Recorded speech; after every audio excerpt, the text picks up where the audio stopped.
කුලසේකර ධම්පල පරපුර සංවිධානය වෙනුවෙන් මම මේ වෙන්නේ හිටින්නේ විශේෂයෙන්ම මේ අවස්ථාව ලබා දීම සම්බන්ධව සතුන් රැකුමට ගෝලීය සිංහල එකමුතුවේ ගරු සභාපති කෝසලපතිනිය මහත්මයාට මම ස්තුතිවන්ත වෙනවා.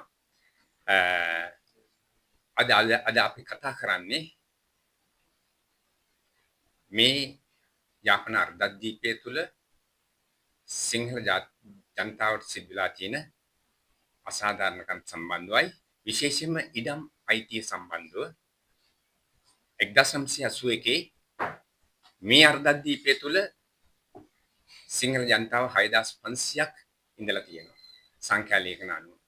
නමුත් ඒ 6500න් දැන් 150ක්වත් මෙහි පදිංචි වෙලා නැහැ. නමුත් ලක්ෂ 7ක් දමිළ ජනතාව ඉඳලා තියෙනවා. ඒ වගේම මුස්ලිම් ජනතාවත් 12000ක් ඉඳලා තියෙනවා. ඒ අයට සියලු දෙනාටම මම හිතන විදිහට යලිත් මේ ඉඩම් වල පදිංචි වීමේ අයිතිය ලබා දීලා තියෙනවා.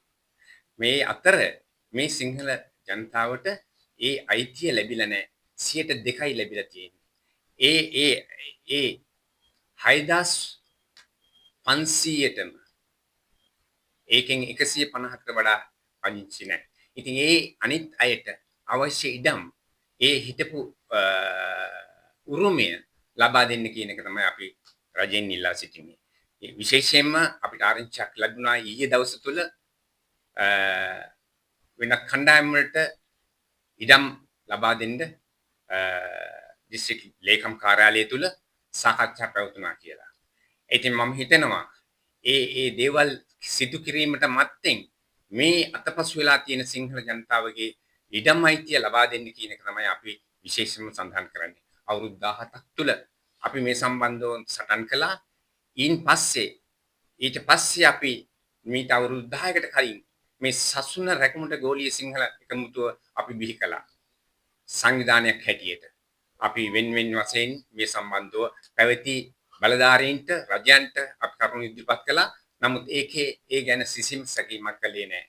ඉතින් ඒ නිසා අපි කියන්නේ තවදුරටත් මේ ඉඩම් ලබා දීම සඳහා කිසියම් වැඩපිළිවෙලක් ක්‍රියාත්මක කරන්න යනවා නම් මේ අර්ධද්වීපය තුළ ඒක වහාම නවත්තලා මේ සිංහල ජනතාවට අතපසු වෙලා තියෙන ඉඩම් අයිතිය ලබා දෙන්න මුලින් කටයුතු කරන්න කියන එකයි.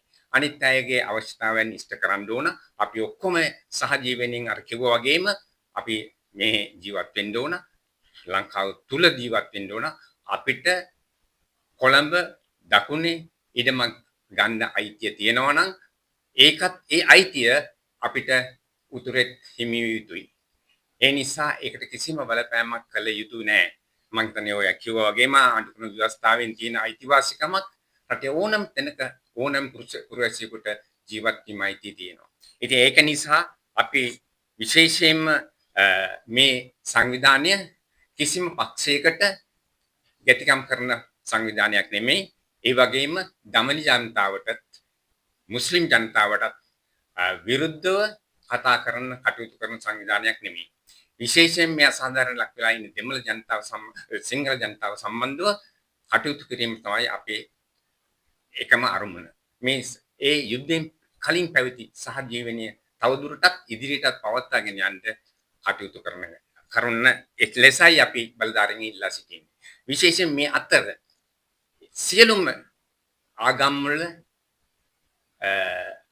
පුරාවිද්‍යා වටිනාකමක් තියෙන ස්ථාන මේ උතුරු පළාතේ මම හිතන විදිහට 200 ගාණක් තියෙන පුරාවිද්‍යාත්මක ස්ථාන. ඒ දේවල් මතු පරපරට දැක බලා ගන්න අපි ආරක්ෂා කළ දී යුතුයි. ඒවට තියෙන නීතිමය ප්‍රතිපාදන අනුව ඒවා ආරක්ෂා කළා ඒවා සංරක්ෂණය කළා දෙන්න කියන එක අපි රජෙන්ට බලධාරීන් ඉල්ලා සිටිනවා. ඒ නිසා ඒක මේ පළාතට ඍජුහා වක්‍ර විදිහට ආදායම ආරාක ලැබෙන ව්‍යාපෘතියක්. විශේෂයෙන්ම විදේශිකයින් සංචාරකයින් මේ පළාතට එන්න එකම හේතුව තමයි මේ පුරාවිද්‍යා වටිනාකමක් තියෙන ස්ථාන නැරඹීම. ඉතින් ඒ දේවල් ලංකාවේ අනිත් පළාත්වල සිදු වෙනවා. විශේෂයෙන් සීගිරිය, අනුරාධපුරය, පොළොන්නරුව මුනේශ්වරම් කෝවිල් බලන්න යනවා. ඒ අවස්ථාවල් මේ පළාතෙත් විවෘත කළා ඒවට අවශ්‍ය පහසුකම් සලසා දෙන්න කියන එක තමයි අපි බලධාරීන් ඉල්ලා සිටින්නේ. ඒ නිසා මේ කටයුතු වලදී විශේෂයෙන්ම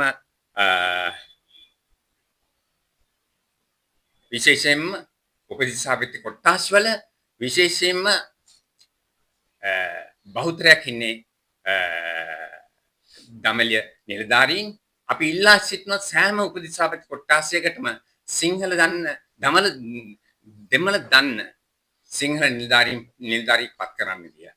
ඒ නිසාම ඒ අසාධාරණ ලක් වෙනවා මේ සිංහල ජනතාවට පරිපාලන වශයෙන් තියෙන ගැටලු නිරාකරණය කරන්න. ඒ නිසා අපි ප්‍රධාන වශයෙන් ඉල්ලනවා සියලුම උපදිසාවිත කොටස් වලට දෙමළ දන්න සිංහල නිලධාරීන් පත් කරන්න කියලා. ඒ සම්බන්ධව අපි පෞගිය මාර්තු මාසේ අපි සියලුම දිස්ත්‍රික් ලේකම්වරුන්ට උතුරු පළාත් ආණ්ඩුකාරතුමාට ඒ සම්බන්ධව සංදේශ වාර දුන්නා. ඒ සංදේශ සම්බන්ධව තවමත් කිසිම කටයුත්තක් අපිට කෙරුණ බව වාර්තා වෙන්නේ. ඒ නිසා අපි බලාපොරොත්තු වෙනවා. කඩිනමින් ඒවට අපිට පිළිතුරු අපි බලාපොරොත්තු වෙනවා. ඒ නිසා මේ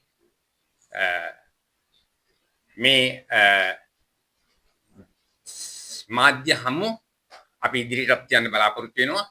විශේෂයෙන්ම අපි ආවේ මේ උතුරු පළාතේ තුලදී මේ ආරංචිය මේ පණිවිඩය දෙන්න බලධාරීන්ටත් විශේෂයෙන්ම රාජ්‍ය නිලධාරීන්ටත්.